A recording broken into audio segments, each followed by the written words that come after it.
Okay, wait, there's two trains here. There's one stopping here, and then there's one very fast going the other way.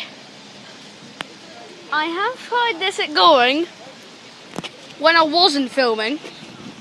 I wasn't filming this, but I was standing on the bridge with a train passing over really fast, and yeah, oh, here it comes, and it wobbled a lot.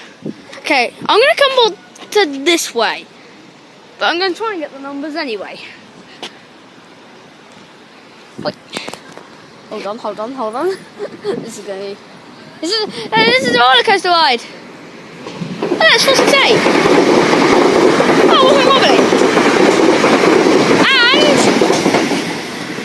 468 and 462. And then we got this one, which is 455.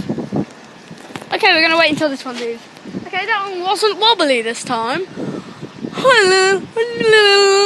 That's what they say to that one. Yeah, that's what they say to U-Train. I'm not going to ask them to do the horn because it's going to be... I'm going to step back.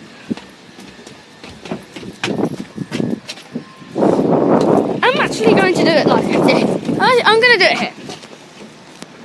Oh yeah, this is a perfect gear. I go perfectly at this. This is 455.